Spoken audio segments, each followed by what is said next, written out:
तो हम refraction at curved surface को आगे कंटिन्यू करते हैं, पिछले लेक्चर को ही आगे बढ़ा रहे हैं। तो उसमें एंड में मैंने आपको ना कुछ होमवर्क दिया था कि आप खुद ट्राई करेंगे, और मैंने एक तरह की इंटरफेस के लिए करवा दिए थे, एक तरह के लिए बोले थे। क्या कर लिया आपने वो rare to denser and denser to rare?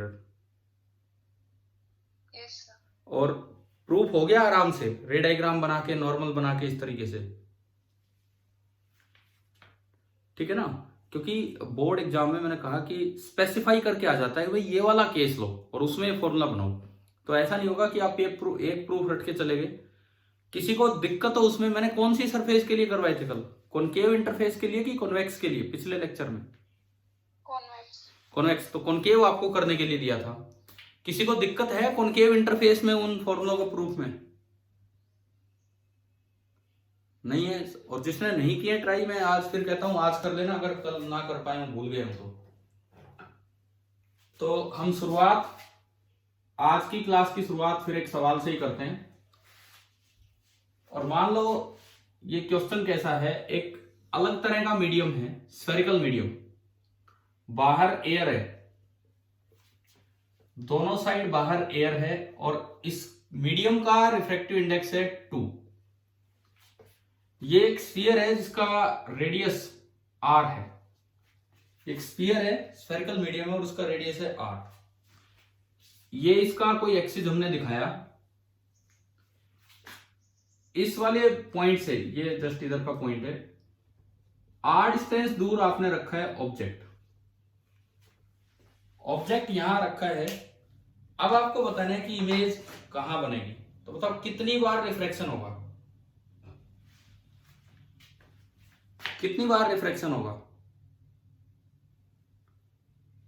बताओ, अगर ये सवाल आया कि फाइनल इमेज कहां बनेगी, कितनी बार रिफ्रैक्शन होगा? एक बार तो rarer to denser spherical surface पे, अगली बार denser to rarer spherical surface पे, ठीक है? अब इसमें ये बताओ, पहली बार ये कैसा इंटरफेस है? फर्स्ट टाइम आपने देखा ये कैसा इंटरफेस है, कॉनकेव की कॉन्वेक्स? कॉन्वेक्स। लेकिन जब दूसरी बार देखेंगे तो कैसा इंटरफेस होगा? कॉनकेव। तो मान लीजिए आपको ये बताना है कि फाइंड द या लोकेट द फाइनल इमेज।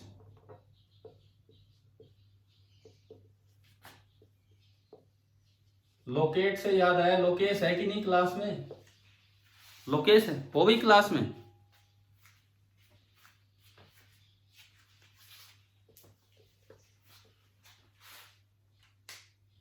चलो तो इसको स्टार्ट करते हैं।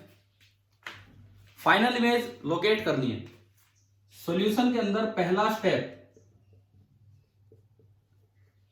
आप कीजिए, मैं तो जस्ट अब खाली खड़ा है, क्या करूंगा, आप दिख भी नहीं रहे, तो आप कीजिए लेकिन स्टार्ट। स्टेप फर्स्ट, सबसे पहले रिफ्रैक्शन होगा कौन सी इंटरफेस पे?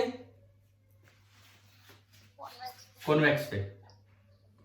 तो जब आप कॉन्वेक्स पे करेंगे तो ये N1 ये N2 सारी वैल्यूज में लिखता हूं। N1 आपका 1 एयर है, N2 2। R की वैल्यू बताओ, प्लस R की माइनस R? R की वैल्यू, इसका रेडियस स्मॉल r है, वो प्लस R लिखा जाएगा कि माइनस R? माइनस R क्यों भाई? देखो यूं है, ये डायरेक्शन पॉजिटिव लेते हैं, आगे ही सेंटर है, सेंटर यहां है, तो अगर ये पोल है, ये ओरिजिन है, तो इसका कोऑर्डिनेट क्या बनेगा बताओ, प्लस R कि माइनस R? ये R, ये दूरी है, तो जो C का कोऑर्डिनेट बनेगा ये प्लस R बनेगा। समझ में आ रहा है ना कैसे लिखा? ठीक है। अब U बताओ, इसके लिए U कितना? माइनस R, बिल्कुल सही, U माइनस R। चलिए पहली बार ये फॉर्मूला लगा के V पहली बार कैलकुलेट कीजिए। कौन सा formula? N2 by V minus N1 by U is equal to N2 minus N1 upon R। N2 है 2, तो 2 by V minus N1 1 upon U is minus R। N2 minus N1 2 minus 1 1 upon R। तो ये आया 2 by V, ये minus 1 by R, उधर जाके 1 by are plus का होगा, और एक पहले ही है तो 2 बाई आर। 2 से 2 कैंसिल हो गया। इट मीन्स v बराबर निकल के आया r। चेक कर लो कहीं कोई गलती तो नहीं है ना, ये अपना चेक कर लेना आप इसमें।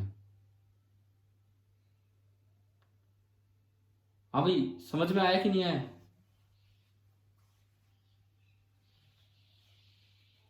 n2 by V minus n1 by U is equal to n2 minus n1 upon r। तो आपने ये किया n2 by V, 2 by V minus n1 1 by U है माइनस r। तो ये आपका हो गया 1 बाई, ये यहां पे गलती है, माइनस r। तो माइनस माइनस क्या हो जाएगा, प्लस r होगा। तो 2 by V is equal to 1 by R, ये कैंसिल हो गया। तो 2 बाई वी 0, तो इसका मतलब v टेंड्स टू इंफिनिटी आया। हाँ भाई, ये बताओ फर्स्ट स्टेप आ गया समझ में? ठीक है। अब ये एक चीज का आइडिया बताओ आप कि मुझे ये कैसे पता लगा कि गलती है। नॉर्मली तो हम पीछे चेक करने नहीं जाते हैं, नॉर्मली तो हम चेक करने नहीं जाते हैं यार, मुझे लगता है ये क्या सही किया है। इसका आंसर देख के मुझे कैसे पता लगा कि कहीं ना कहीं गलती है।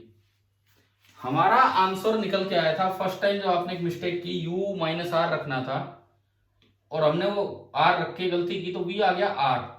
अगर v r होता तो इमेज कहां बनती बताना? अगर v r होता तो इमेज कहां बनती? सेंटर पे, c पर।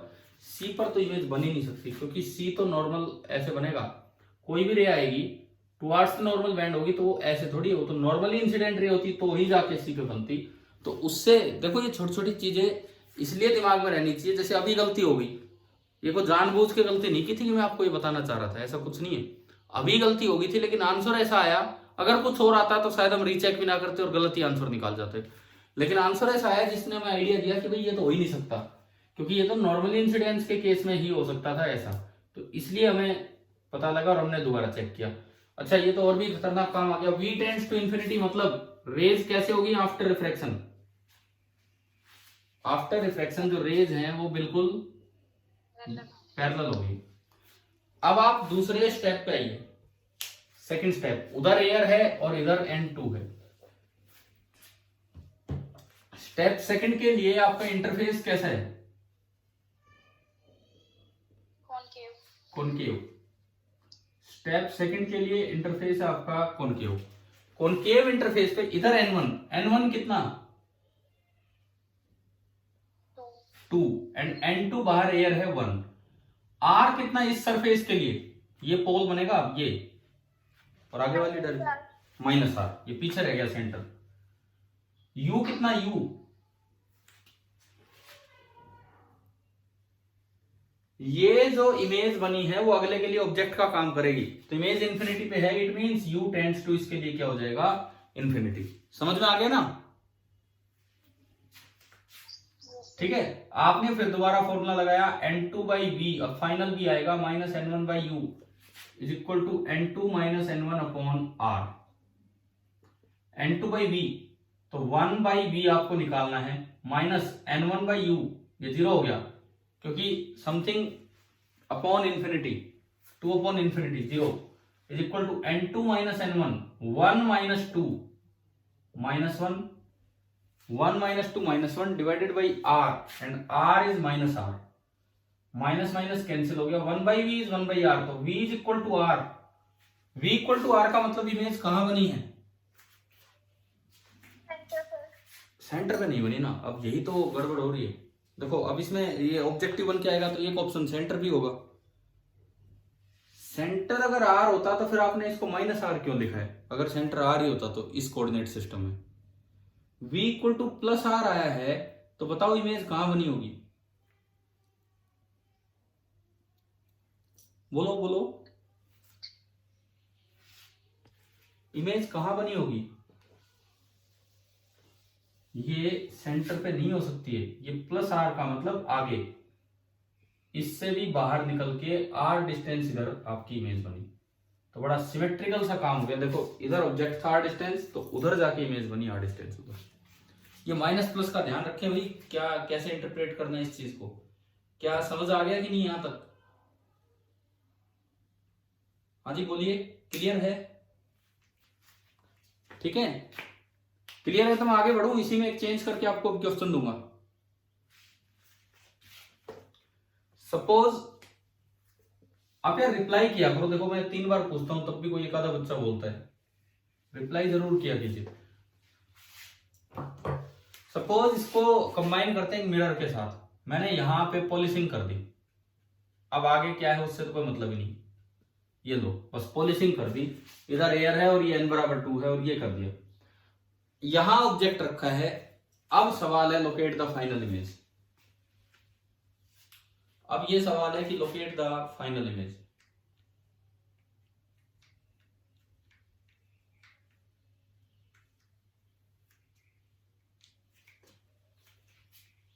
अब कितने स्टेप होंगे? अब कितने स्टेप होंगे बताओ? पहला step refraction, air to medium, दूसरा step reflection from the mirror, and तीसरा स्टेप अगेन क्या होगा? बोलो क्या होना है तीसरी बार? Refraction from medium to air. तो ये क्वेश्चन 3 स्टेप में चला गया, 3 स्टेप में चला गया। फर्स्ट स्टेप में तो कोई चेंज ही नहीं हुआ, ये हमने कर ही रखा है यहाँ। तो फर्स्ट स्टेप से आपका v कितना आया था? इनफाइनाइट आया था ना, फर्स्ट स्टेप से v इनफाइनाइट आया था, तो रेज पैरेलल गई। अब पैरेलल रह गई तो सेकंड स्टेप तो बड़ा आसान है, रिफ्लेक्शन वाला, क्योंकि सेकंड स्टेप आपका इस रेड वाले मिरर पे रिफ्लेक्शन है। आप बताओ ना, अगर रिफ्लेक्शन होता है तो पैरेलल रे कहां मिलानी होती है जाके? फोकस। फोकस कितनी दूर होगा पोल से? पोल और सेंटर के बीच में होता है फोकस। फोकस पोल और सेंटर के बीच में होता है, यानी कि ये रे यहां से यूं आ जाएंगी, यहां मिलेंगी फोकस पे, और अब ये आगे जाके और फिर आगे बाहर निकलेगी, ये सब होना है। ठीक है, तो स्टेप सेकंड तो खत्म हो गया और हमें इमेज पता लगी कि भाई ये I2 बनी, सेकंड इमेज। यहां तक तो समझ आ गया होगा आपको।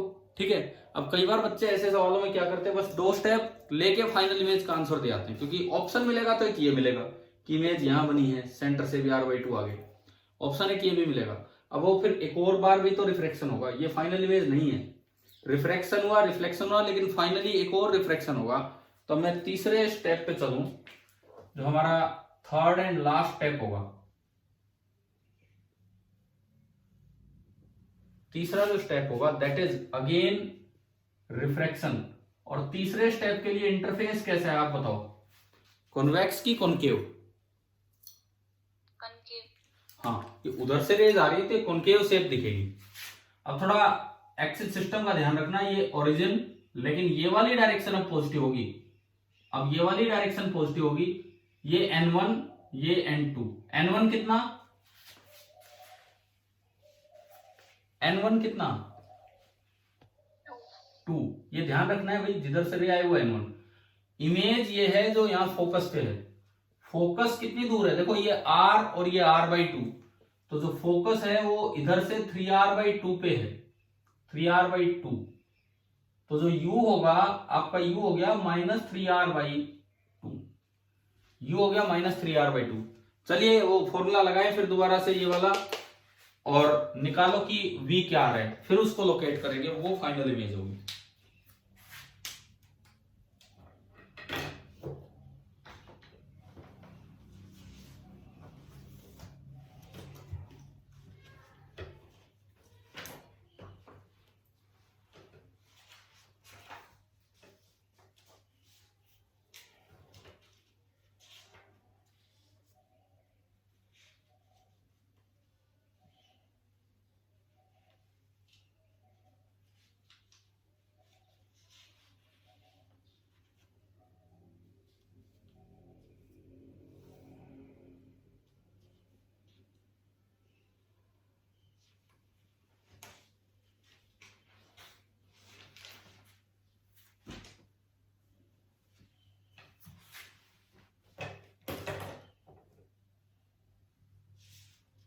आया क्या कुछ आंसर?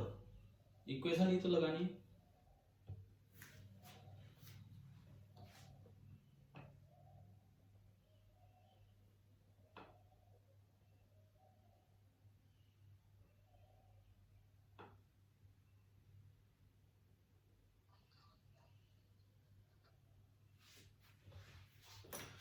बोलो भाई, कुछ आंसर आया? -3r/7। देखते हैं अब क्या आएगा। -3r/7 बोल रहे हो आप। ये आखिरी स्टेप हम लगा रहे हैं। n2/v 1/v minus n1/u 2 upon minus minus plus हो जाएगा 3r/2, 2 पर जाके 4 हो गया, is equal to n2 minus n1, ना sorry n2 minus n1, 1 minus 2 minus 1 upon r। इसका r क्या होगा? माइनस r होगा कि प्लस r होगा? Minus r। इसका जो r होगा वो उधर की तरफ है, दैट इज माइनस r। तो ये माइनस से माइनस गया, तो 1/v is equal to -4/3r plus 1/r। तो 1/v इज इक्वल टू, आपने एलसीएम लिया 3r, ये तो कुछ और ही आ गया, -1/3r। तो v आपका निकल के आया -3r। तो फाइनली इमेज कहां है?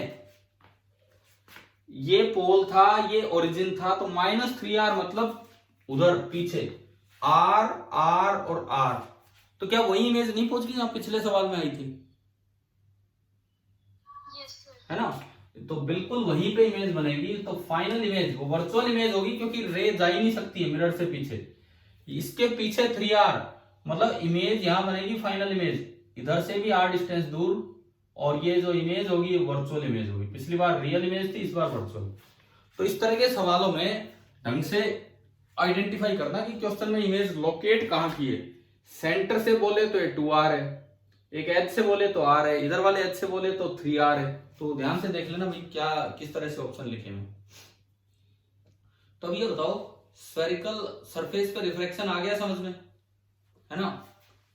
प्रूफ में एक बार लास्ट टाइम पूछ रहा हूं, एक सरफेस के प्रूफ मैंने छोड़े थे, हो गए ना आपसे वो?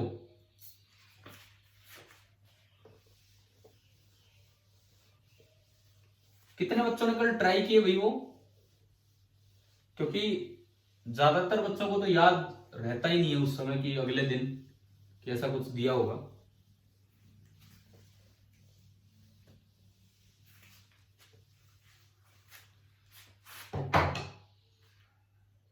चले तो हम आगे बढ़े। अब आता है कि जैसे मैग्निफिकेशन कितना होगा इस तरह के रिफ्लेक्शन में। मैग्निफिकेशन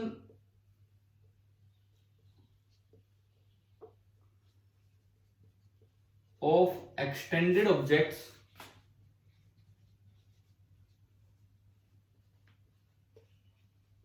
किसमें? रिफ्रैक्शन एट कर्व्ड सरफेस में। ये जो आपका चल रहा है रिफ्रैक्शन एट कर्व्ड सरफेस, इसी में हम मैग्निफिकेशन देखना चाहते हैं कि एक्सटेंडेड ऑब्जेक्ट्स का क्या मैग्निफिकेशन होगा, कितना होगा वो सब। तो पहले तो मैं आपको फॉर्मूला दूं। इस मैग्निफिकेशन का फॉर्मूला होता है n1v upon n2u। n1v upon n2u। n1 है मीडियम ऑफ इंसिडेंस का रिफ्रैक्टिव इंडेक्स, v लेकिन इमेज की कोऑर्डिनेट है, और ये प्लस माइनस के साथ पुट करना है v और u। अब यहां से चार बातें हैं। अगर नेगेटिव आए तो इसका मतलब इन्वर्टेड इमेज है, फॉर्मूला पुट करने के बाद। पॉजिटिव आए तो इरेक्ट इमेज है। Mod of m greater than 1 आए तो इसका मतलब बड़ी इमेज है, and mod of m less than 1 आए तो इसका मतलब है स्मॉल इमेज है, स्मॉल साइज इमेज। ये तो है आपका formula, m is equal to n1v upon n2u। आएगा कैसे, पहले उसे डेराइव करते हैं। देखिए मान लो कोई सी भी आपने इंटरफेस ली, जैसे आपने इन इंटरफेसेस के लिए प्रूव किया था। इस पे पॉलिशिंग मत कर देना, नहीं तो गड़बड़ हो जाएगी अगर आपने पॉलिशिंग बना दिया तो सारा का सारा। अब सपोज इसमें अगर मैं बोलूं इधर का मीडियम है n1, इधर का n2, ये प्रिंसिपल एक्सिस, ये सेंटर, और इसका कोऑर्डिनेट r0, ये p पॉइंट, और ये c पॉइंट, इस तरह से। अब देखिए मुझे एक्सटेंडेड ऑब्जेक्ट लेना है और उसकी इमेज देखनी है कि उसका मैग्निफिकेशन क्या होगा। आपने कोई भी एक एक्सटेंडेड ऑब्जेक्ट बनाया, सपोज मैंने यहां बना दिया ऑब्जेक्ट, कहीं भी मैं बना सकता हूं। ये ऑब्जेक्ट है ए बी और इसकी हाइट है h1। इसकी इमेज कहां बनी होगी वो सब तो आपके फॉर्मूले से निकलेगा। रे डायग्राम से इसमें कोई फोकस जैसी चीज तो होती नहीं है, बस एक चीज है, मान लो इमेज, मैं कहता हूं इमेज यहां आई, सपोज इमेज की लोकेशन ये है, तो कैसे लोकेट करें इस लाइन पे इमेज। एक चीज है कि बी से जो रेस सेंटर से होते हुए निकलेगी, बी से जो रेस सेंटर से होते हुए निकलेगी वो नॉर्मली इंसिडेंट है, ये नॉर्मली इंसिडेंट है। नॉर्मली इंसिडेंट रे, क्या कुछ डेविएशन होगा इसमें, या सीधी निकलेगी या रिट्रेस करेगी, बताओ। नॉर्मली इंसिडेंट रे है तो कुछ डेविएशन होगा या सीधी निकलेगी या रिट्रेस करेगी, बताइए। रिट्रेस करेगी। रिट्रेस क्यों करेगी, क्या ये रिफ्लेक्शन होना है? यहाँ रिट्रेस तब करती जब रिफ्लेक्शन होता। रिट्रेस का मतलब है कि यहीं से बैंड होके वापस चल पड़ती। रिफ्लेक्शन तो होना ही नहीं है, तो कोई रिट्रेसिंग नहीं होगी, ये आगे बढ़ती रहेगी। रिट्रेस वर्ड हम तब यूज करते हैं, रिट्रेस मतलब अपने आप पे वापस आना, ऐसा कुछ नहीं होगी, ये उसी डायरेक्शन में चलती रहेगी। ये जो है ये कोई पॉलिशिंग नहीं है, यहाँ ये जस्ट एक इंटरफेस है दो सेपरेट मीडिया के बीच का। तो ये रे एज इट इज जाएगी। अब ये रे जहां भी जाके टकराएगी नहीं, मतलब अगर मैं कहता हूं कि इमेज आपका जो फॉर्मूला लगाते हो आप उससे भी यहां आ जाए, ये तो था u0, और सपोज मैं कहता हूं कि v0 यहां पे आ जाए, तो इमेज दिखाने का तरीका ये है कि ये आपकी इमेज बनेगी, और इधर बनी तो इन्वर्टेड बनी है डायग्राम से, ये b डैश और ये a डैश, और ये जो साइज है दिस इज h डैश। तो सबसे पहली बात, बाय डेफिनेशन जिस तरह से आप मैग्निफिकेशन को डिफाइन करते हैं, मैग्निफिकेशन होता है plus minus height of image upon height of object. इस डायग्राम को देख के बताओ कि मैग्निफिकेशन नेगेटिव होगा या पॉजिटिव होगा? नेगेटिव होगा कि पॉजिटिव होगा? इसकी इमेज उधर बनी है, इन्वर्टेड बनी है, ये H2 बोल देता हूं मैं, H2। तो बताओ ये मैग्निफिकेशन नेगेटिव है कि पॉजिटिव है? जिस तरह का रे diagram negative, height of image upon height of object, तो मुझे ये चीज निकालनी। हम पीछे भी जब मैग्निफिकेशन देखते हैं H2 H1 को डिस्टेंसेज में लेके आएंगे। सपोज ये एंगल थीटा तो ये भी एंगल थीटा, ये 90 तो ये भी 90। तो क्या आपको दो सिमिलर ट्राइंगल दिख गई हैं? आपको दो सिमिलर ट्राइंगल नजर आ गई होंगी। ट्राइंगल इधर से BAC similar to triangle B dash A dash C, है ना भाई? दिख गया ना, एक छोटी ट्राइंगल एक बड़ी ट्राइंगल है, एंगल दोनों इक्वल हो रहे हैं, तो ये सिमिलर ट्राइंगल है, तो साइड्स का रेशियो बराबर होगा। इट मींस BAC से मैंने लिया H1 अपॉन इसके कोरस्पॉन्डिंग है H2 इज इक्वल टू, यहां बनेगा CA और उसके कोरस्पॉन्डिंग उसमें बनेगा CA dash. H1 upon H2 is equal to CA upon CA dash. मुझे निकालना है H2 बाई H1, तो H2 बाई H1 आ गया CA dash upon CA। H2 by H1 आपका निकल के आया CA डैश अपॉन CA, ये निकल के आया।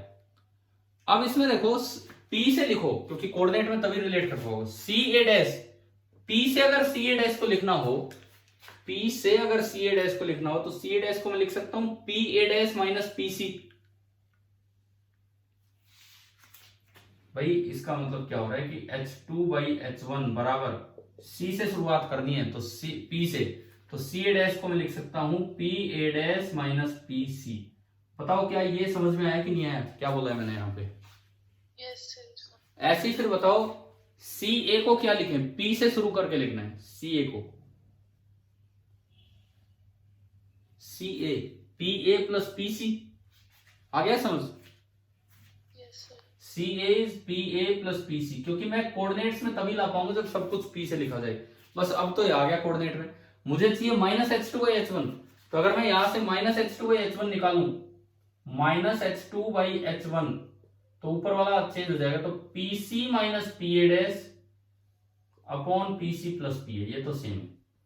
ये आपकी वैल्यू आ गई, तो मतलब मेरे पास मैग्निफिकेशन आ गया इन टर्म्स ऑफ डिस्टेंसेस। तो मैं इसको आगे बढ़ाता हूं, तो M is coming out to be minus H2 by H1 की वैल्यू आपने रखी PC minus PA dash upon PC plus PA। चलिए अब कोऑर्डिनेट्स में इसे लिखते हैं। ये ओरिजिन ये u, तो u की वैल्यू आपको दिख रही है इस डायग्राम से, u is equal to minus P A. क्या ये समझ में आ रहा है?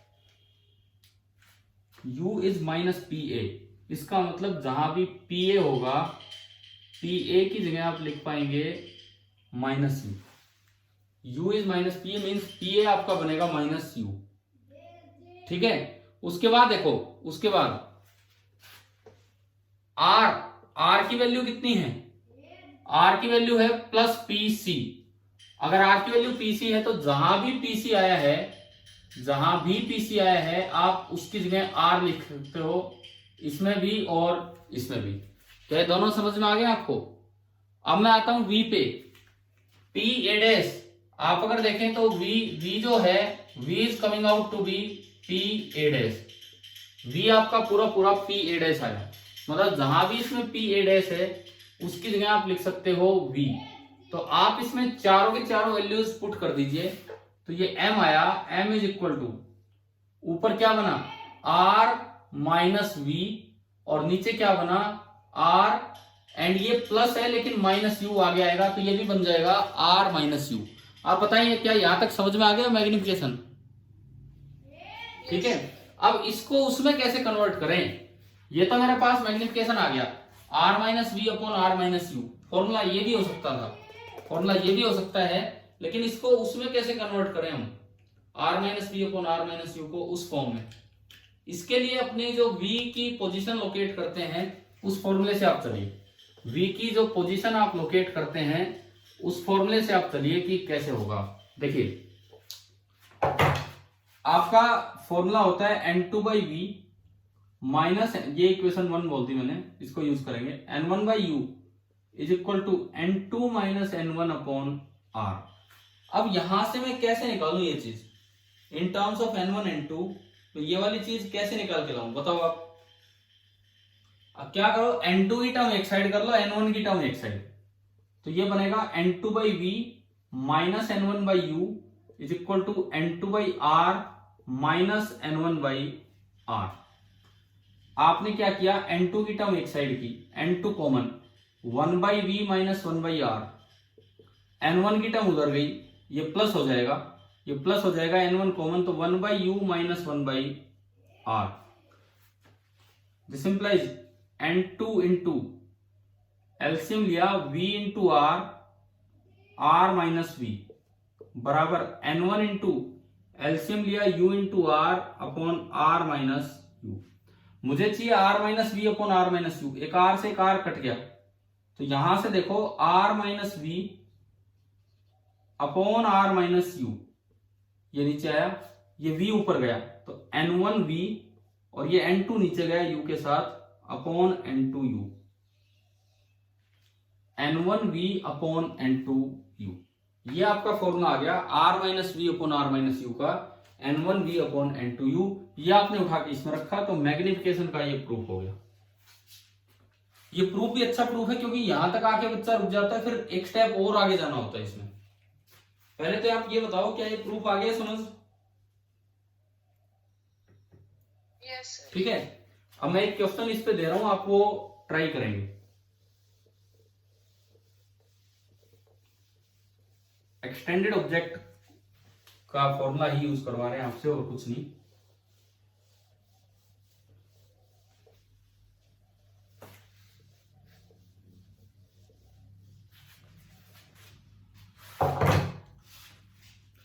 सवाल ये है कि एक इस तरह की इंटरफेस आप मानो, separating the two media. Concave है कि कॉन्वेक्स है ये? अगर इधर से रे आएंगी तो कॉनकेव।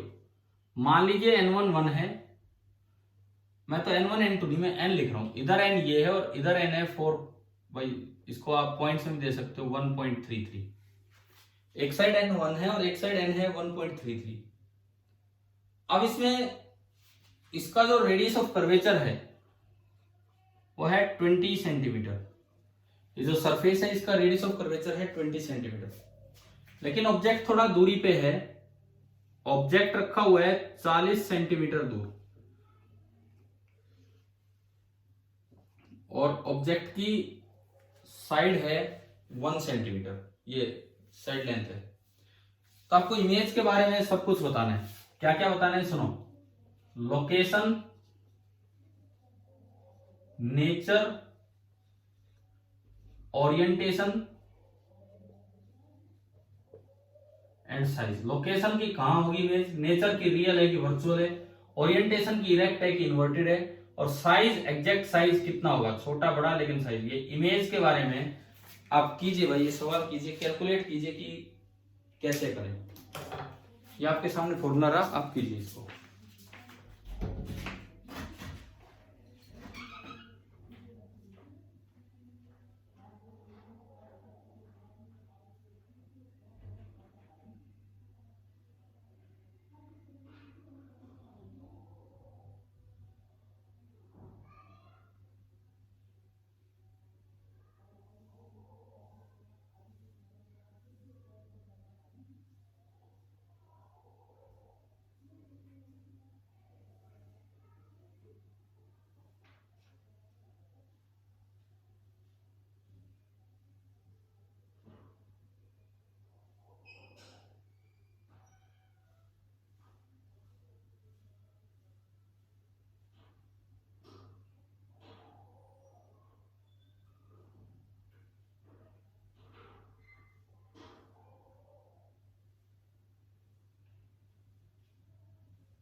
हाँ जी, आ गया, लोकेट कर दिया आपने सारी चीजें।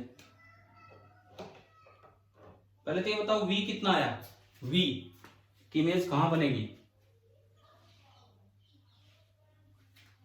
v कितना आया बताएं।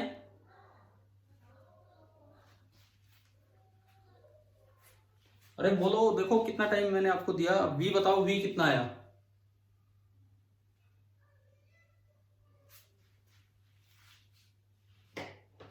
भाई v कितना आया, मैं पूछ रहा हूं आपसे।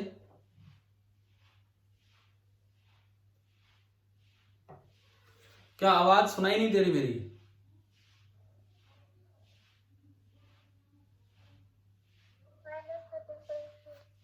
दोबारा बोलो, माइनस तो ठीक है, माइनस आगे क्या बोला? 32. 32, ठीक है। आप केवल फॉर्मूला लगाना था, तो आपका v आएगा -32। किसी का नहीं आया हो तो मैं करके दिखाऊं। N2/v, N2 वो है, N1 ये है, u -40 है और r जो है वो -20 है। तो आप फॉर्मूला लगाएंगे तो v आएगा -32 सेंटीमीटर। चलो पहली बात तो ये आ गई समझ में। इसके बाद एक चीज आपने लोकेशन कर दी। नेचर की बात करो, ये इधर इमेज है तो रियल है कि वर्चुअल है?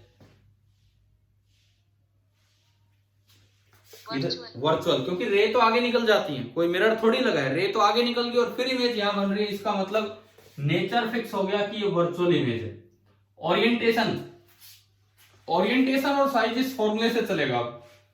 m that is equal to n1v upon n2u। n1 is 1 into v -32 upon n2 1.33 into u is -40। तो माइनस माइनस कैंसिल हो गया। तो सबसे पहली बात पॉजिटिव आ रहा है मैग्निफिकेशन। तो ओरिएंटेशन क्या है, इरेक्ट है कि इन्वर्टेड है? इरेक्ट। ओरिएंटेशन जो I it is coming out to be erect. अब मैं बात करता हूं साइज की। अब हम बात करते हैं इसमें साइज की। तो ये m जब आप सोल्व करेंगे, m आ कितना रहा है? 3/5. 3/5। 3/5 मतलब 0.6, 5 6 30, हाँ 0.6। 0.6 का मतलब है कि इमेज जो ऑब्जेक्ट का साइज है उससे 0.6 टाइम्स बन जाएगी। अगर ये 10 सेंटीमीटर होता तो वो 6 सेंटीमीटर बनती। ये 1 सेंटीमीटर है तो यहीं पे 32 पे थोड़ी छोटी इमेज बनेगी और वो जो इमेज बनेगी दैट इज 0.6 सेंटीमीटर। ये आपकी फाइनल लोकेशन है। तो अब ये बताओ कि आपको रिफ्रैक्शन एट कर्व्ड सरफेस वाला पार्ट क्लियर हो गया कि नहीं? किस तरह से रिफ्रैक्शन एट कर्व्ड सरफेस, इसमें हमने ये भी देख लिया कि अगर साइज बड़ा हो तो मैग्निफिकेशन कैसे देखा जाता है और प्लस लोकेशन कैसे देखी जाती है। क्लियर हो गया होगा शायद सारी बातें यहां तक? Yes, sir. ठीक है। इसके बाद अब मान लो जैसे कोई बबल हो, एयर बबल, कोई एयर बबल है कहीं पे किसी दूसरे मीडियम में, तो वो भी बिल्कुल इसी तरह का काम करेगा, इसी तरह से वो बिहेव करेगा। जैसे क्वेश्चन लें एक, इसमें समझें कुछ।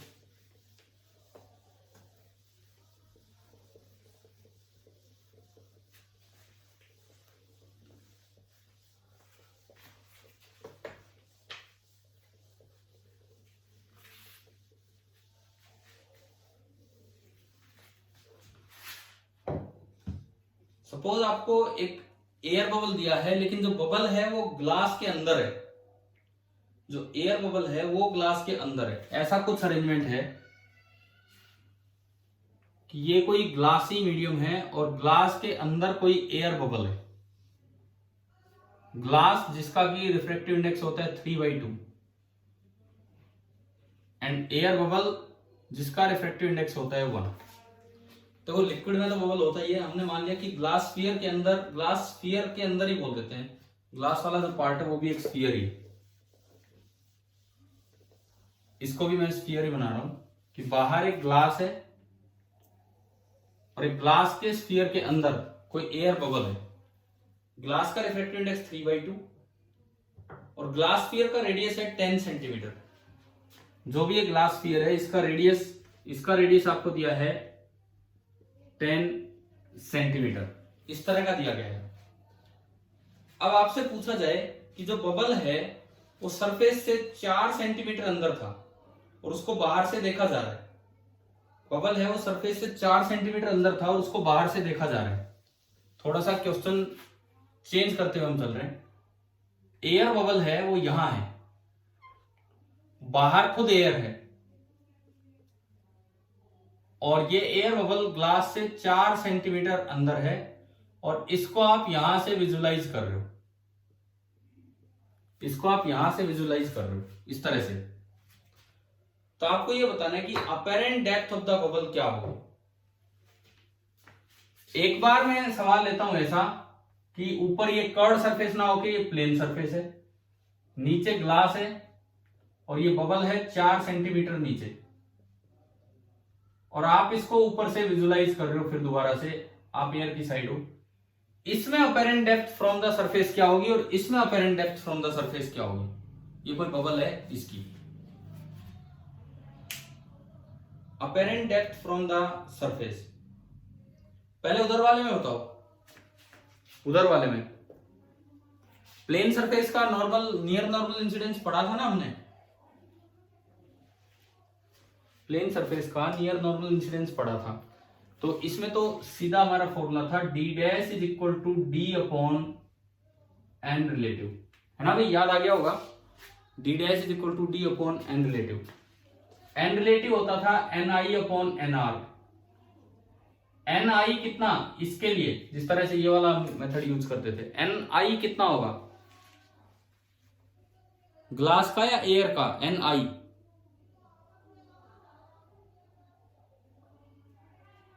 हाँ जी, एन आई कितना होगा बोलो। एन आई होगा ग्लास का 3/2 और एन आर होगा बाहर वाला 1, तो एन रिलेटिव आया 3/2। अब डी डैश निकालते हो तो D dash is equal to D, D is 4 centimetre upon N relative 3/2, 2 पर गया 8/3 सेंटीमीटर, 3 2 6 20 3 6 18, 2.66 सेंटीमीटर नीचे दिखेगा। असल में तो बबल है 4 सेंटीमीटर नीचे, असल में तो बबल 4 सेंटीमीटर नीचे है, लेकिन आपको जो दिखेगा वो 2.66 सेंटीमीटर नीचे दिखेगा। अब वहां पे वो सवाल करते हैं, लेकिन यहां पे एक क्वेश्चन आ गया, तो इसमें क्या आंसर होगा।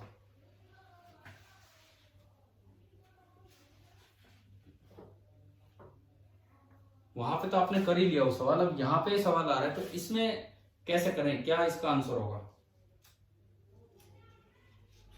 लगाओ एक बार ये N2/V वाला फॉर्मूला कि कैसे करना चाहिए।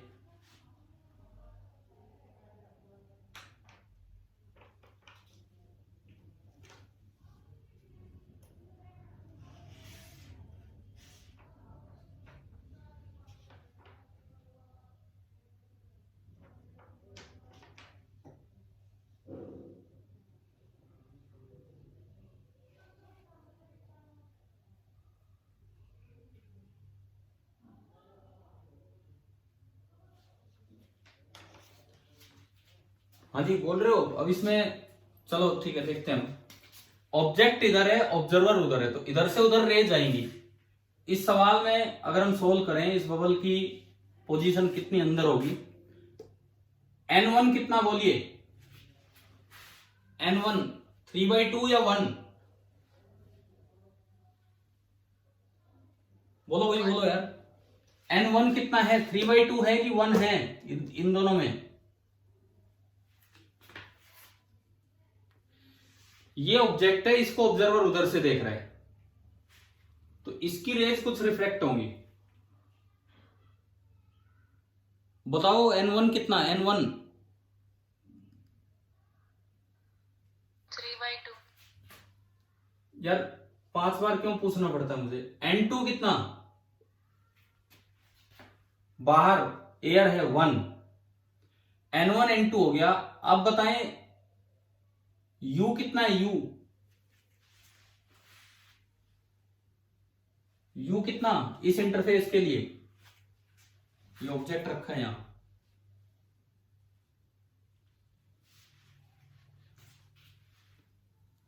भाई इसीलिए तो 1.5 घंटे क्लास दे रखी है कि भाई 10-10 मिनट यूं लगाते रहो पूछने में। U कितना, -4। R कितना, अब एक बार में जवाब देना चाहिए, R कितना है, -10। R है -10। अब आपको बताना है कि इमेज कहां होगी, तो N2/V 1/V minus N1/U 3/2 U है -4 is equal to N2 - N1 upon R that is -10। हमने इसको सिंप्लीफाई किया तो 1/V माइनस माइनस प्लस हो गया, प्लस 3/8, 1 - 3/2 -1/2, माइनस से माइनस गया 1/20, तो 1/V is equal to -3/8 and plus 1/20। LCM आया 40 8 5 40, तो 5 -15 और 20 और 2, तो 1/v is coming out to be -13/40 और v आ गया -40/13 सेंटीमीटर। तो ये बताओ ये इमेज रियल बनी है कि वर्चुअल बनी है? वर्चुअल। हाँ, ये जो आपकी इमेज है ये देखो, ये इधर ही बनी है, इधर ही कहीं बनी है, तो इमेज जो है वो वर्चुअल है। अगर मैं इसको दिखाऊं ढंग से रे डायग्राम की तरह, देखो अगर इसमें कोई कंफ्यूजन है तो आप देख लीजिए, n1 इधर वाला 3/2, n2 बाहर वाला 1, u नीचे वाला -4, r है -10, n2/v minus n1 3/2/u -4 with sign put करना है is equal to n2 minus n1 1 -3/2/r, r is -10। आपने सोल्व किया 1/v plus 3/8 is equal to 1 - 3/2 is 1/2, minus का 1/2, तो दिस इज 1/20। ये उधर जाके माइनस हुआ और इस तरह से हमने सोल्व किया। अगर हम इसे डायग्राम की तरह दिखाएं, अगर हम इसको डायग्राम की तरह दिखाएं तो ये कुछ इस तरह का सिचुएशन है, इस तरह की सिचुएशन है। जो बबल है वो यहां है, ये ऑब्जेक्ट है, ऑब्जर्वर यहां से देख रहा है, ऊपर से जैसे भी देख रहे हैं। एक रे तो आपने सीधी दिखा दी, वो तो एज इट इज निकल गई। अच्छा, इसका सेंटर थोड़ा नीचे है। दूसरी रे आप थोड़ा सा नियरली नॉर्मल इंसिडेंस हम लेते हैं या पैरेक्सल रे हम लेते हैं। दूसरी रे अगर आप बनाएंगे, सेकंड वाली रे जब आप बनाएंगे तो वहां पे पहले सेंटर से ना नॉर्मल बना दो। सपोज ये आपका नॉर्मल है, सेंटर से हमने नॉर्मल बना लिया। अब दूसरी रे जो बनेगी, यूं बताओ, अब ये रेयरर टू डेंसर जा रही है कि denser to rarer? Denser to rarer, तो ये बैंड होगी अवे फ्रॉम द नॉर्मल। तो फाइनली ये दो रेज यहां आके मिलेंगी, तो ये आपकी इमेज होगी, ये जो बनेगी ये आपकी इमेज होगी। इस तरह से, मतलब वही प्लेन सरफेस वाले क्वेश्चंस अगर यहां पे सोल्व किए जाएं तो इस तरह से हमें सोल्व करने होते हैं, वही प्लेन सरफेस वाले क्वेश्चंस। ठीक है, एक और क्वेश्चन हम लेते हैं, एक और सवाल इसी पे, रिफ्रैक्शन एट कर्व्ड सरफेस पे ही। इस बार एक एयर बबल है लेकिन पानी के अंदर है। पिछली बार बबल ऑब्जेक्ट का काम कर रहा था, इस बार बबल के कारण कुछ रिफ्लेक्शन होगा। ये पानी के अंदर है एयर बबल, इस तरह का अरेंजमेंट दिया है, एयर बबल इनसाइड वाटर, और एक पैरेलल बीम ऑफ लाइट उस पे आ रही है, एयर बबल पे इंसिडेंट हो रही है। पैरेक्सल रे हमें मानना होगा। पैरेलल बीम हम यूं लेके आ रहे हैं,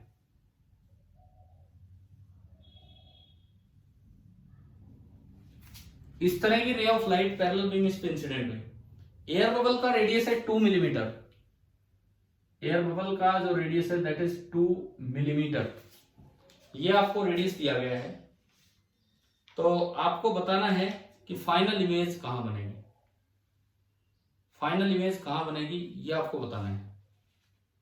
वाटर का रिफ्रैक्टिव इंडेक्स 4/3, एयर का 1, यहां का 1 एंड वाटर का 4/3। फाइनल इमेज कहां बनेगी कीजिए, कैलकुलेट कीजिए आप, फिर से 2 मिनट 3 मिनट आप लगाएं और इसको सोल्व कीजिए। फाइनल इमेज कहां बनेगी?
ये एक स्टेप प्रोसेस है कि टू स्टेप प्रोसेस है, ये बताओ। ये जो क्वेश्चन है 2 स्टेप में होगा कि 1 स्टेप में हो जाएगा?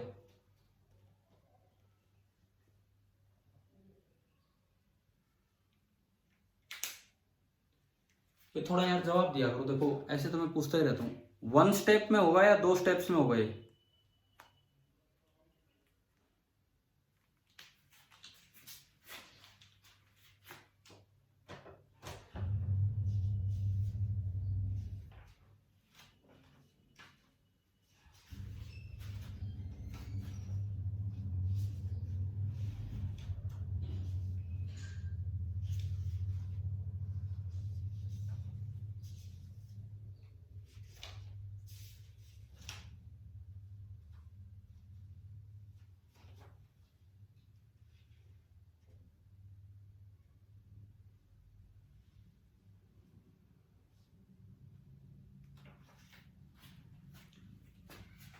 हाँ भी बोलो यार।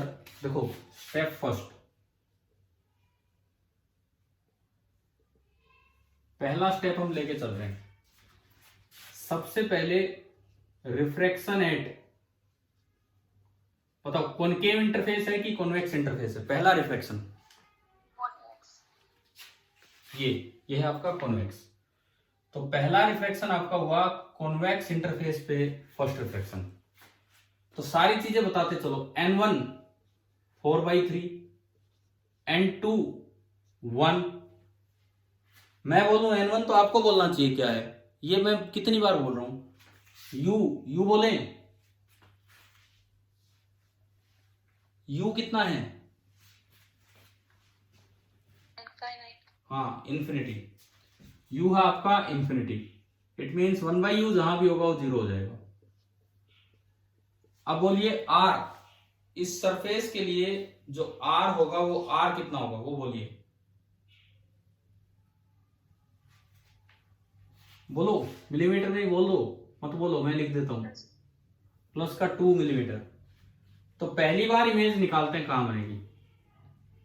n2/v 1/v माइनस n1/u तो 0 होना है, is equal to n2 minus n1 1 minus 4/3 divided by r, that is 2 millimetre. तो 1/v is equal to, LCM 3 आया, 3 minus 4 minus 1/3, it is coming out to be minus 1/6 mm। और v आपका निकल के आ रहा है माइनस 6 मिलीमीटर। तो पहली बार जो इमेज बनी है वो रियल बनी है कि वर्चुअल बनी है? वर्चुअल। वर्चुअल। और कहां बनी है? इससे भी 6 mm इधर, इससे भी 6 मिलीमीटर इधर इमेज बनी। यानी कि फर्स्ट टाइम में जो इमेज हुई ये रेज जो यूं डाइवर्ज हुई होंगी, ये रेज यूं डाइवर्ज हुई हैं और यूं लगता है कि जैसे यहां से चल गई। रे डायग्राम आया कुछ समझ में, क्या बनाया हमने? ठीक है, पहली जो इमेज बनी वो इस तरह से होगी। इसके बाद आता है स्टेप सेकंड। दूसरे स्टेप पे हम चले, and step second is the refraction at. अब कौन सी सरफेस है, कौन सा इंटरफेस है?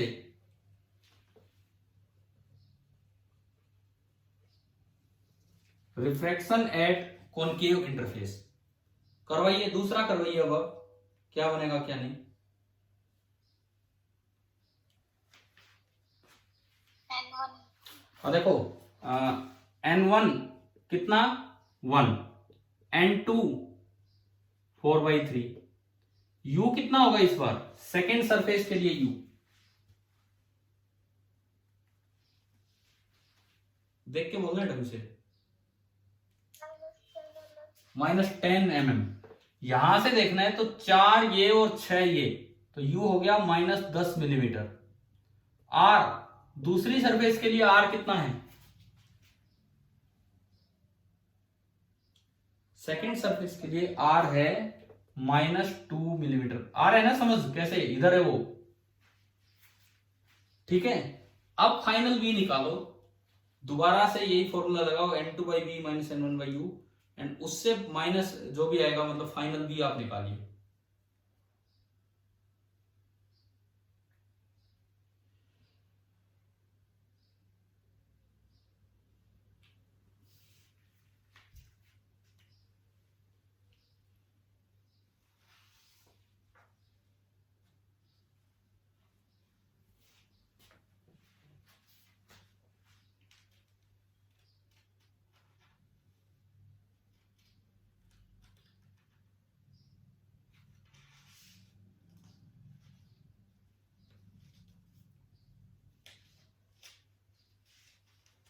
बताओ, कैलकुलेट करके बताओ, मैं वेट कर रहा हूं आपका।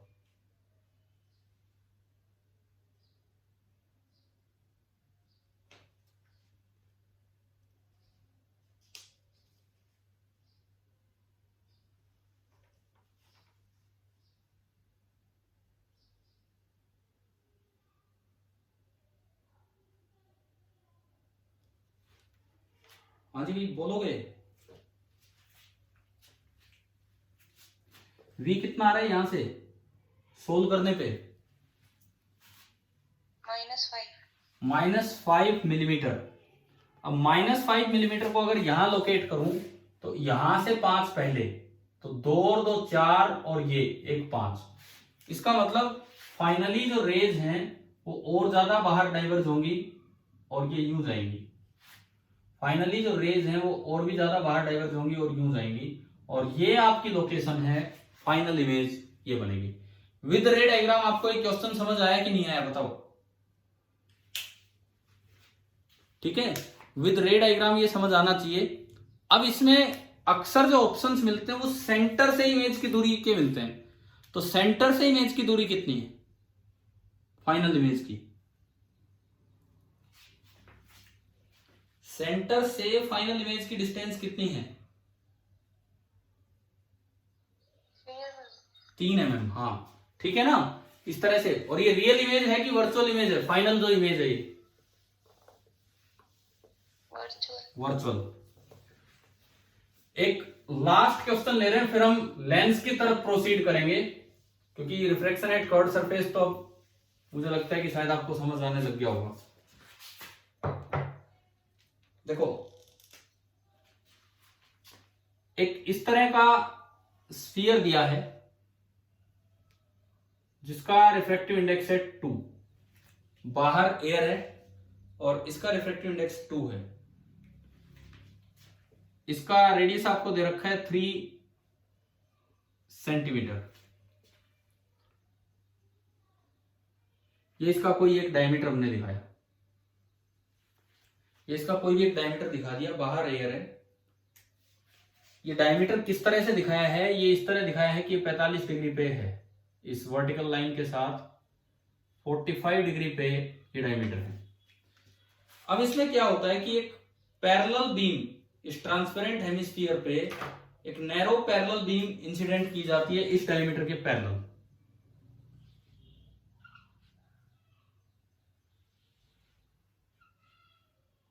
ये इस तरह से ये बाहर से आ रही है एक नैरो पैरेलल बीम। बस आपको ये बताना है कि एक बार जो रिफ्रैक्शन होगा उससे इमेज कहां बनेगी। फाइंड द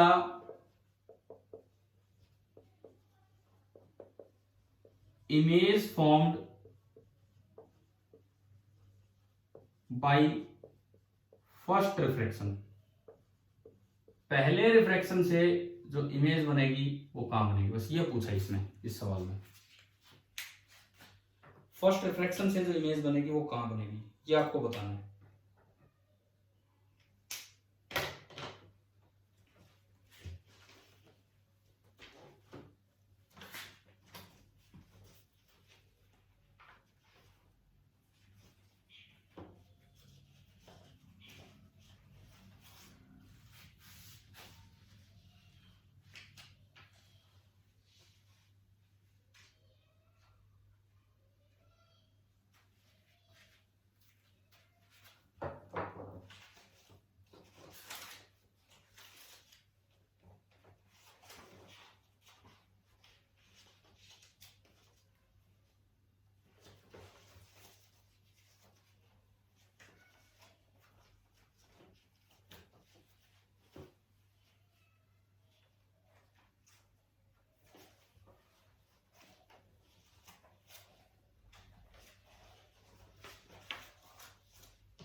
बताओ भाई क्या आया?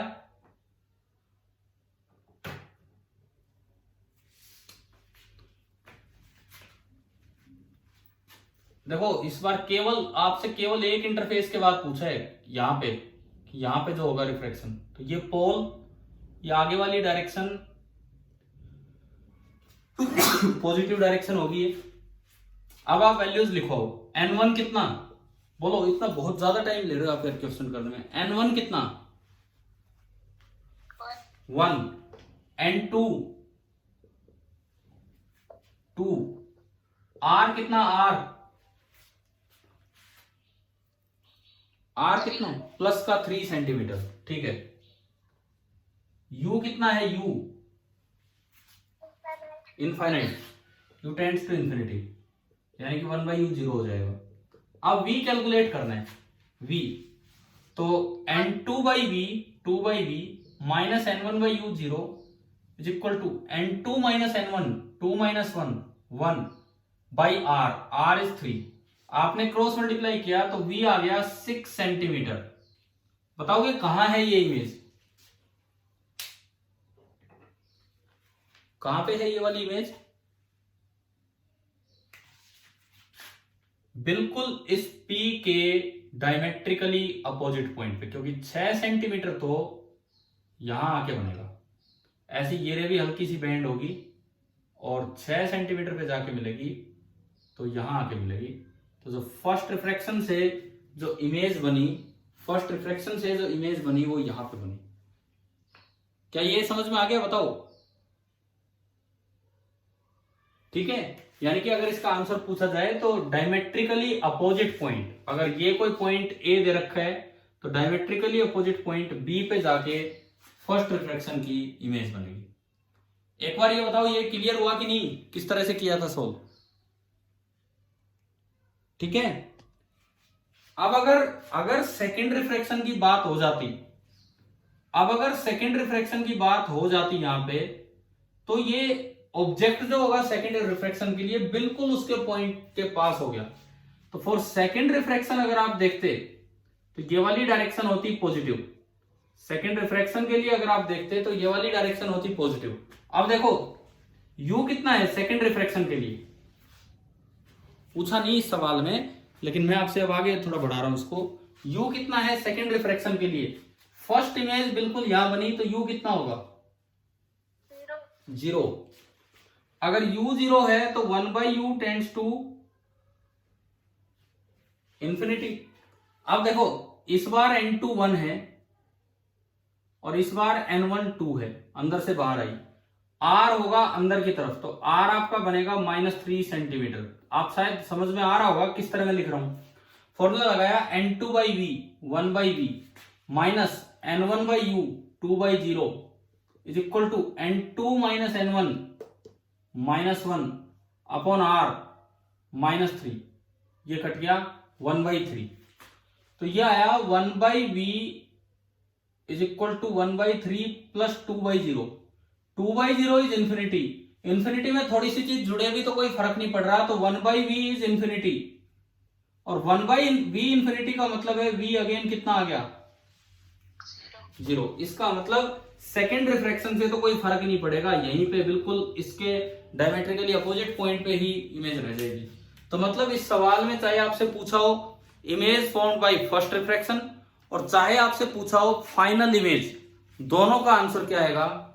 सेम आएगा, दोनों का आंसर सेम आएगा। दूसरी बात, इससे हम एक और चीज ये याद रख लेनी है कि कभी भी अगर रिफ्रैक्शन एट कर्व्ड सरफेस होता है, बिल्कुल पोल पे अगर ऑब्जेक्ट है तो पोल पे ही आपको इमेज बना देनी, कोई रिफ्रैक्शन से नहीं पोजीशन नहीं आएगी। ये चीज हमने यहां से सीखी है इसमें।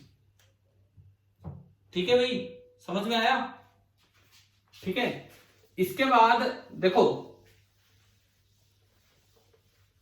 इसके बाद जो है हम एक स्पेशल केस इसी का लेके चलते हैं। स्पेशल केस ऑफ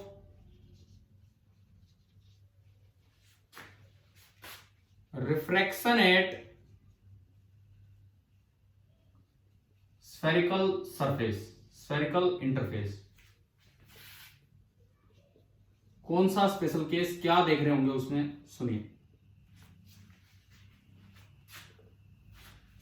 सपोज इस तरह की इंटरफेस है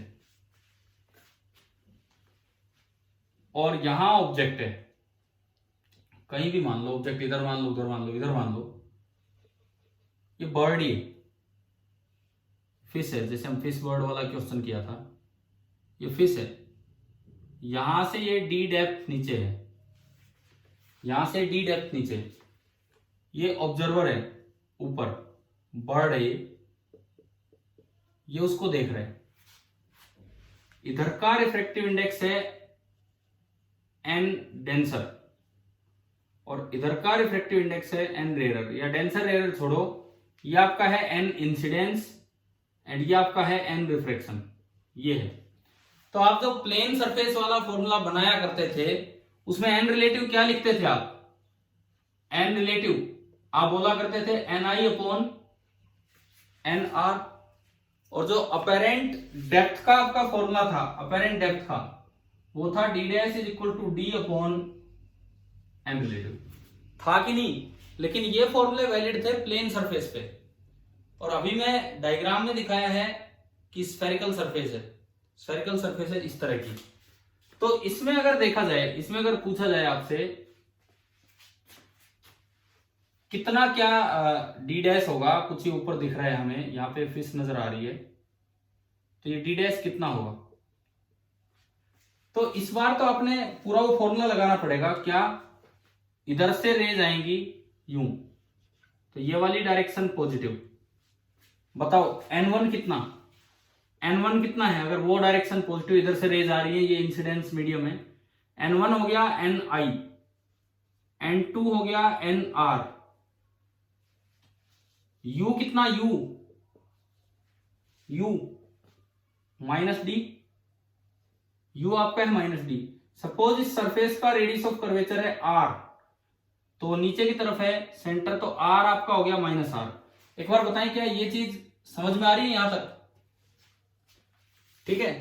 अगर इन सबको देखें तो जो v होगा, फाइनल इमेज यहां बनी है, इमेज यहां बनी है, वो बनेगा minus D dash, minus D dash. अब आप इसमें फॉर्मूला लगाओ, n2 by V minus n1 by U is equal to n2 minus n1 upon r।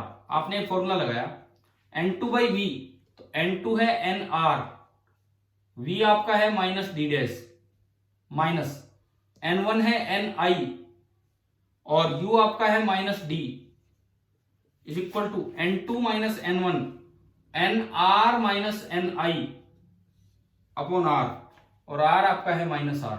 मुझे बताओ एक बार, क्या आपको एक फॉर्मूला लगाना आ गया? कैसे लगाया हमने? जैसे आज एयर बबल वाला क्वेश्चन किया था, ग्लास स्फीयर के अंदर बबल, फॉर्मूला लगाना आ गया? किस तरह से लगाया? ठीक है। मैं यहां से डी डैश निकालना चाहता हूं, मैं यहां से डी डैश निकालना चाहता हूं, तो देखिए ये माइनस माइनस प्लस हो गया, मैंने आप प्लस करके लिख दिया, ये माइनस ये उल्टा कर देगा इसको। अब आप क्या करो, एन आई बाई डी को उधर भेज दो, N I upon D is equal to, इसको उधर लाएंगे तो प्लस हो जाएगा, N R minus N I upon radius and minus N r upon D dash, ये आ गया minus of N r upon D dash.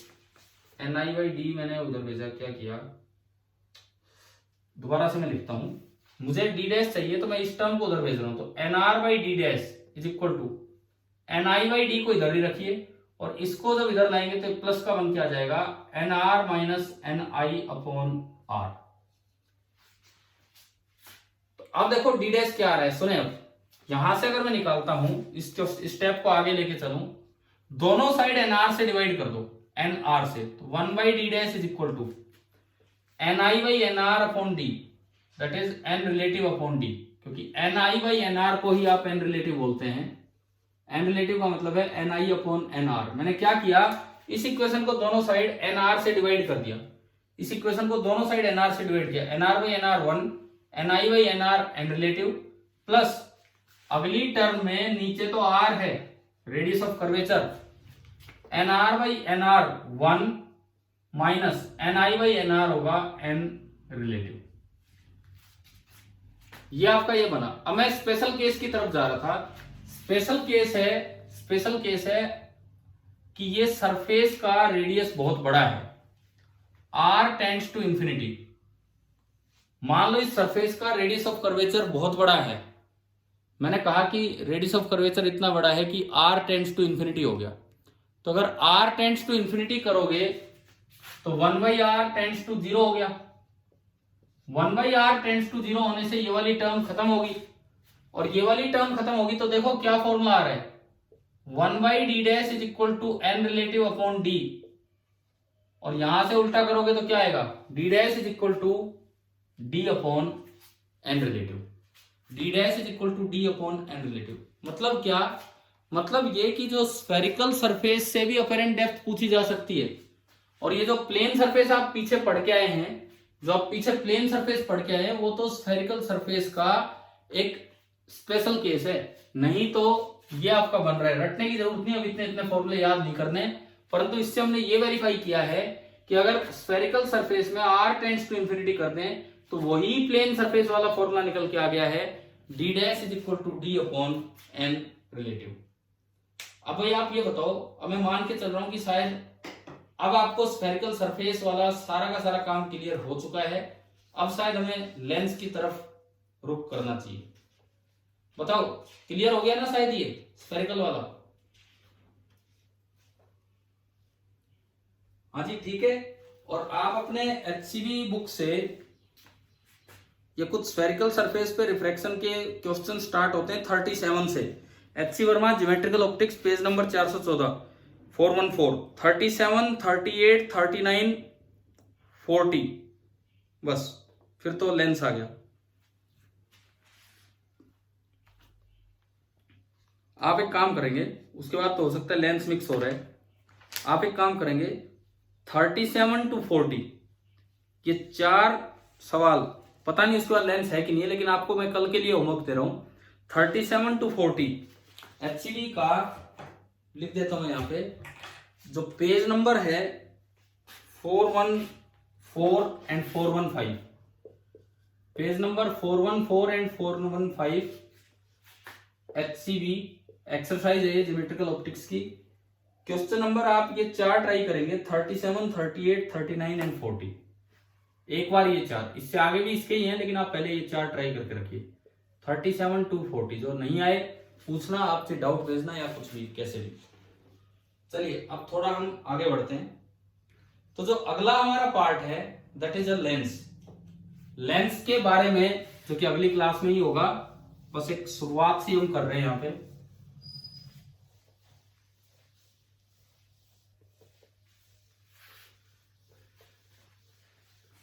एक तो ये दिमाग में रखना कि हमें जो पढ़ने हैं वो केवल थिन लेंस पढ़ने, थिक लेंस हमें नहीं पढ़ने।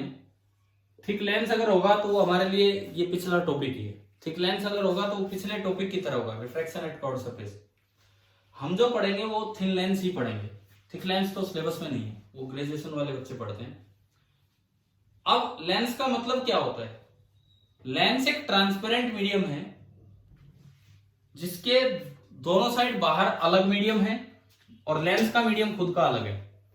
इसकी दोनों सरफेस स्फेरिकल भी हो सकती हैं, इस तरह की स्फेरिकल भी हो सकती हैं, या फिर एक सरफेस प्लेन भी हो सकती है। एक सरफेस प्लेन भी हो सकती है, इस तरह से बन जाए।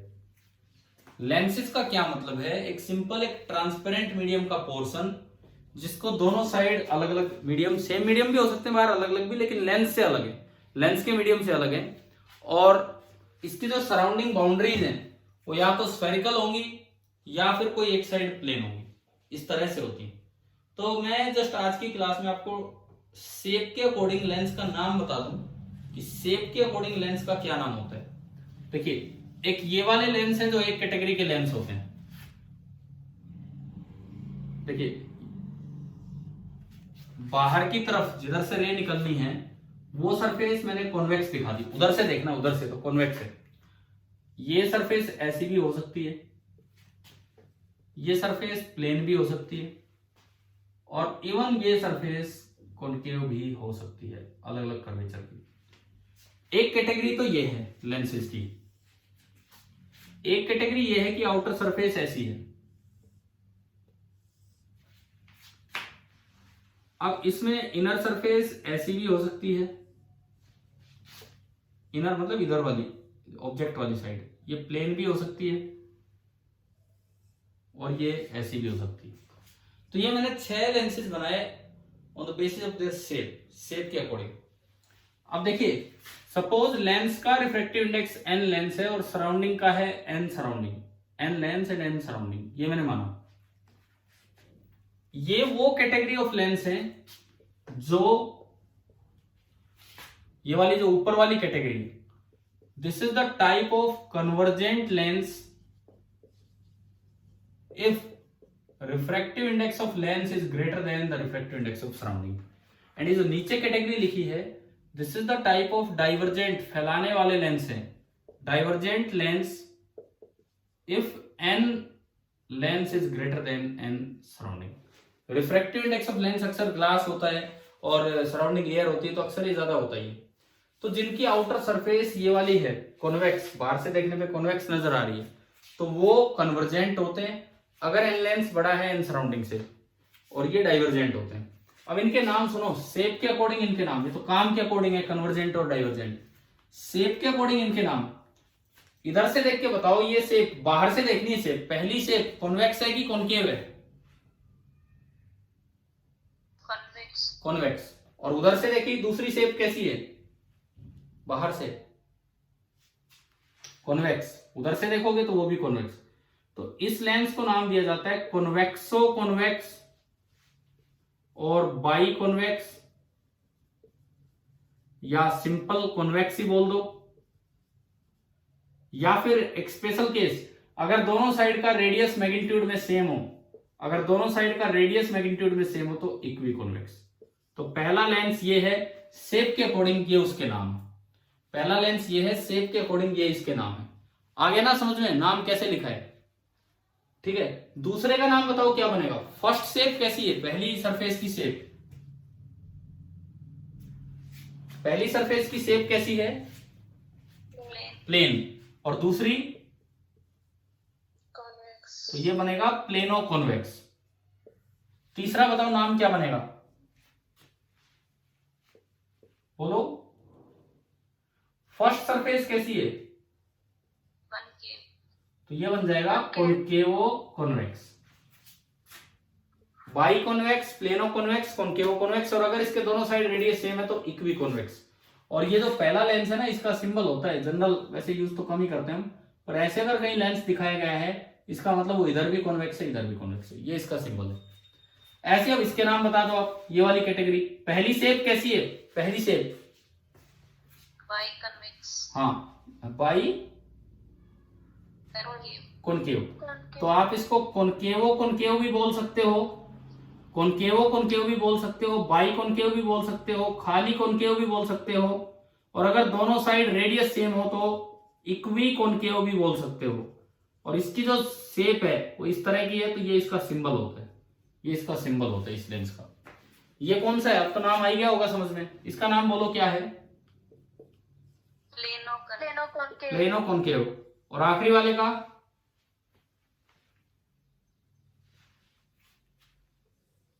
आखिरी वाले का नाम Convexo concave. कॉन्वेक्सो concave lens. ये लास्ट वाला लेंस है जिसका नाम है कॉन्वेक्सो कॉनकेव। अब देखो, आउटर सरफेस अगर कॉन्वेक्स है तो वो लेंस बिहेव करता है कन्वर्जिंग लेंस की तरह, वो रेज को समेटने का काम करेगा। आउटर सरफेस अगर कॉनकेव है तो वो बिहेव करेगा डाइवर्जिंग की तरह, वो रेज को फैलाने का काम करेगा। अब एक बात का ध्यान रखना, ये काम तब है जब ये है, यहीं पे याद कर लेना। अगर बाई चांस ऐसा हो जाए जैसे एयर बबल इन वाटर, वो भी एक लेंस का काम करता है। एयर बबल की शेप कैसी होती है बताएंगे, कॉनकेव टाइप है कि कॉन्वेक्स टाइप है, दोनों साइड से। Convex type. हाँ, तो एयर बबल इस कैटेगरी का है, लेकिन एयर बबल के अंदर तो एयर है और बाहर वाटर है, तो क्या ये कंडीशन सेटिस्फाई हो रही है, इससे अपोजिट है उसमें, Opposite. अपोजिट है तो वो डाइवर्जेंट बन जाएगा।